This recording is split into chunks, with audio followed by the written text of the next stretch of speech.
so good, so good. Oh, you're so good, so good, so good, so good. So good. Woo! A little more. A little more. A little more. Baby, I need a little more.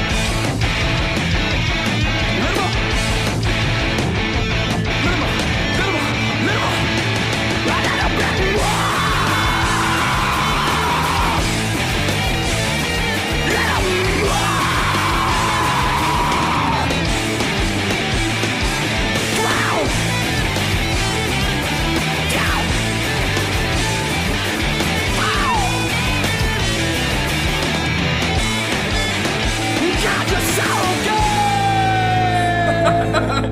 Hey, welcome back, Night Outers. You're in the right place.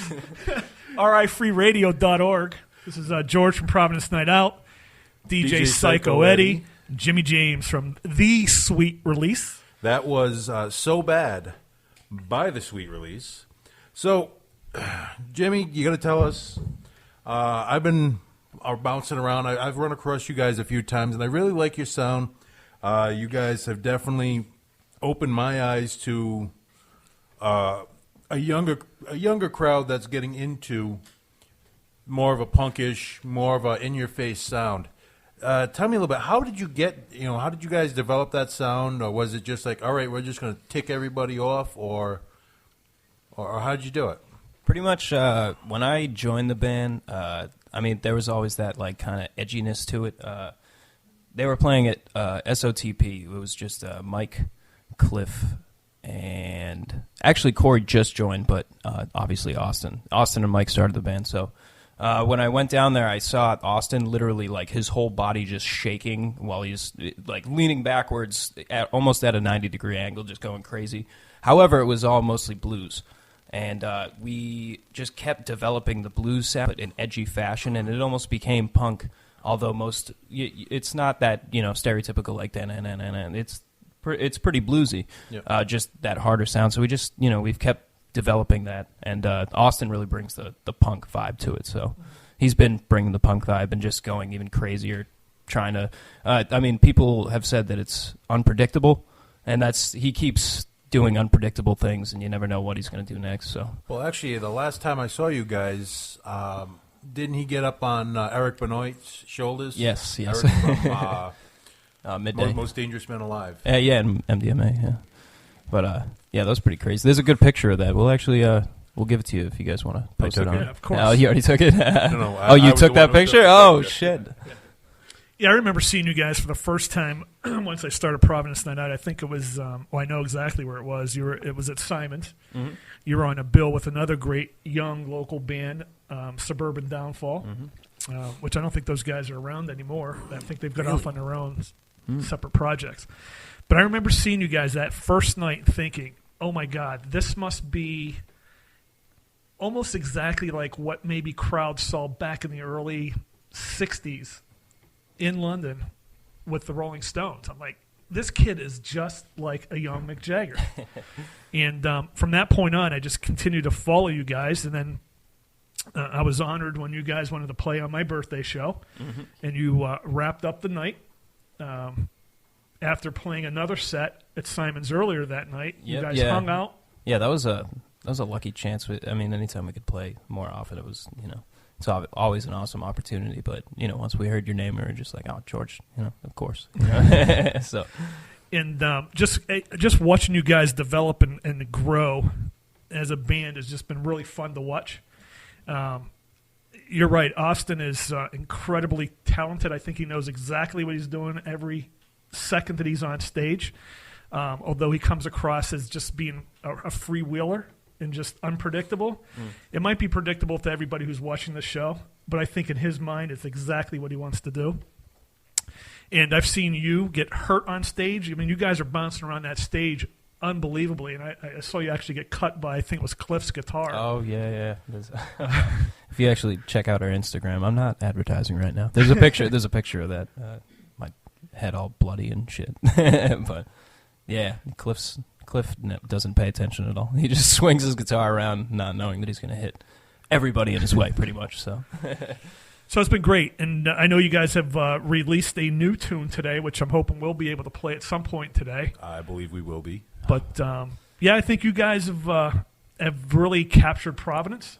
Even though you're not a Providence band, you basically were developed and grew in Providence, right? You guys get to play much out in other cities, Worcester, Boston? Not really. It started, like I said, in SOTP, which was just an open mic place in North Attleboro. And then from there, I booked a gig at what used to be PVD Social Club above where Club Hell used to be. And then I think it's like Loft 71 now or something like that.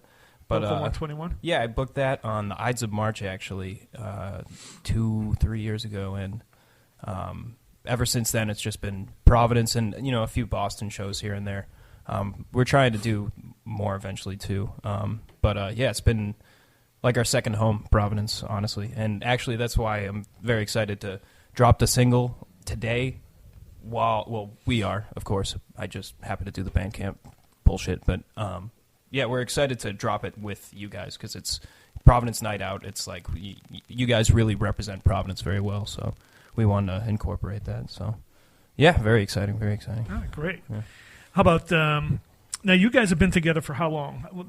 You were the last member to join the band. Yeah, Corey joined about a week before me. He was already friends with Mike just back in the day, but it was originally Austin and Mike. Cliff joined in, and then about a year later they started playing SOTP. Corey decided to go jam, and then I just joined. It fell together pretty awesomely, So yeah. So about 2 or 3 years now? Yeah, about 2 or 3. I think it was our 3rd year anniversary mid-February. We don't know exactly what date, so we're just like, oh, fuck it, we'll party all February. Well, I got to ask, what do you attribute all your success and popularity, especially in Providence, but what do you attribute that to? Do you network a lot? Do you have just the right friends and they bring a lot of people with them? Or I mean, a big part of it was first, you got to start out playing shows, and then you just got to go to shows. That's why, George so successful with networking, both of you guys, because you guys are going to shows, And I truly believe that going to shows is how you meet people, and you're not just going to meet people from your own shows. So, we've all been, the whole band has been just going to a bunch of shows and meeting different people, and if there's an act that we like, we'll make sure that we shake their hand and introduce ourselves and get our music out to them. And Davey Moore from Midday was a big one because he knows a lot of people. We've run across Davey once or twice. Oh yes, of course. And yeah, so he was able to really kind of like guide us in the right direction, who to talk to, and we met writers, and they wanted to write about us, so we've gotten press. I mean, it's not that difficult as long as you're really passionate, Now, following that passion, when you guys are writing songs, is this one of the instances where you're all just sitting around saying, okay, here's a cool riff, put some words to it? Do you write the words first? How do you guys go about it? Or if you guys are going to write a song tonight, right now, how would the process go? First, we'd book a spot at Jam Stage in Pawtucket, Rhode Island. That's also not advertising either. But Plug. Yeah, right. So we'd go there, and which we're going to do tomorrow, which I'm sure we'll write a song. We write like a song or two like every practice, which is pretty awesome. It's fun. But yeah, so basically we'd go in. I mean, if someone has a riff or something, they'll just start playing it. It's not like they're like, hey, I have a new riff. And then, we'll just kind of mimic each other and jam it and then structure it out. It's probably like a 30-minute process to write a song, honestly. So, if you go in there and jam, only good things come out of it. So, cool. Yeah. Who writes the lyrics for you guys? Austin predominantly writes lyrics. However, Cliff has some songs. I have some songs. Mike has some songs. Even Shabs has some songs. So, 5 songwriters in one band. I don't think it's ever been done before, honestly. But lyrics do get written mostly by Austin, but we'll all talk about the lyrics during or after practice, and then we all kind of throw in our ideas. So basically everything we call written by the Sweet Release is written by the Sweet Release. I mean, when you see a Sweet Release show, it's even like some old Rolling Stones because they let Cliff sing a few tunes. Like Keith, yeah. Like Keith of course, Richards, yeah. Yeah. That's pretty cool. Yeah. We love the Rolling Stones, and we really appreciate that. That's an awesome compliment. Thank you. So, what's next for you guys? What's next? Well, I mean, this single was really like a huge surprise. We wanted to make it kind of spontaneous, and I guess I'll say it here. I haven't said it anywhere else at the first place, but we're going to be putting an album together. We've had the songs written for it for a while now, and we're going to be recording with Nolan from DPR, Dionysus Park Ranger. So he's a really, Nolan really... Driscoll. Yes. We've known him since he was in the Astro Bastards. They used to play their hometown Bridgewater, and then introduce us to Bridgewater, and then also we got them shows at Providence, and then he made his own music, and you guys know he's a phenomenal songwriter. He just joined in with MDMA. Yeah. Most Dangerous Men, and he's actually sent me some of the stuff that he's written himself. And we've played it on the air, and it's amazing just to see what he goes through, or how quickly he can go through and just swap off keyboards, violin to something else, and then he's doing his own projects. He's got 2 or 3 projects going at the same time. He is amazing. There was actually this. I didn't stay for the whole thing, but there was a show at the Met that he played. I actually made the flyer for it. There was a sandwich on it. But anyway, it was a midday show that Eric Benoit put together. And Nolan was in there. I just ran in there real quick. I said hi. And he was actually writing down, like, music notes, writing his horn section part, the three horn players. He was writing their parts for the last song. And they hadn't rehearsed it at all, and they killed it on that song. It's just impressive that he could just, write it right there before his set, you know what I mean? Well, when Most Dangerous Men came here, they were here a little bit over a month ago. And where was I? I would have got smoked up. Well, what they said basically was that he will write out what he wants you to play, and just hand you a paper and say, here, this is your part. And it would be note perfect. Wow. That's impressive. I can't do that. I'll tell you that.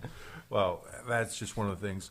Well, like you said, you do have a new release. New today. Brand spanking new. What's the name of that song?